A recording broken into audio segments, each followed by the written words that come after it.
It's a big phone with a big battery posting some big performance numbers.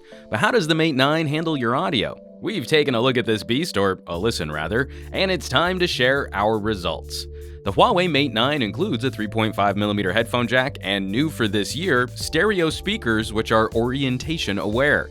When holding the phone in portrait, we get an HTC 10 style distribution where the earpiece tackles higher frequency sound, and the bottom firing speaker performs more like a subwoofer, filling in mids and lows.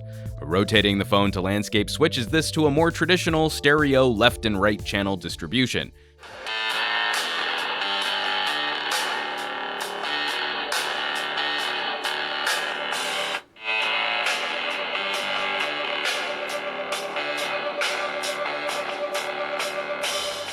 In practice, this works well enough, except for the slight dropouts when the phone flips orientation, and this is tied to the phone's settings. If you disable rotation in your settings, the speakers stay pegged in portrait mode. Listening to the speaker quality, regardless of orientation, the bottom speaker is responsible for most of the heavy lifting.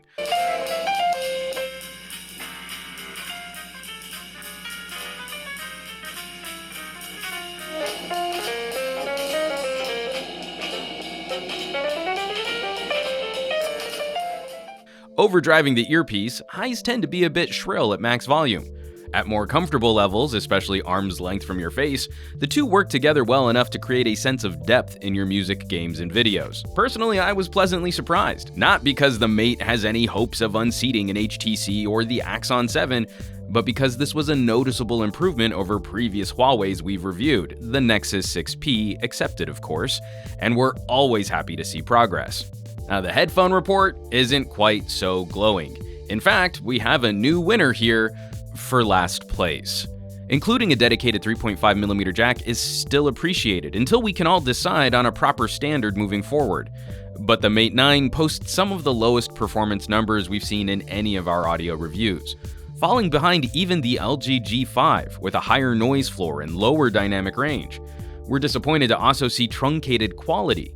The phone will play 24-bit audio files, but output seems to be limited to 16-bit.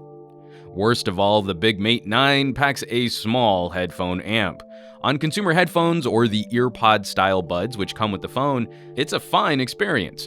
But the Mate struggles to drive higher impedance cans. Even my lowly HD25s, only at 70 ohms, cranking the phone to the max, the output was at the upper limits of my tolerance, but still comfortable to listen to.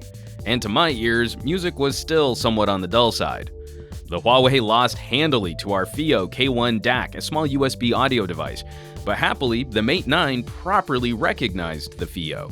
So for those who want to improve their headphone quality, we have high hopes that future USB solutions will play nice with this phone. The Mate 9 gets a lot right in delivering one of the few truly large screen experiences of 2016, and we're happy to see some progress on speaker playback. But this phone certainly won't be on the audiophile list. At least, not without a little help. As always, thanks so much for watching. Be sure to subscribe to this channel for our full Mate 9 coverage.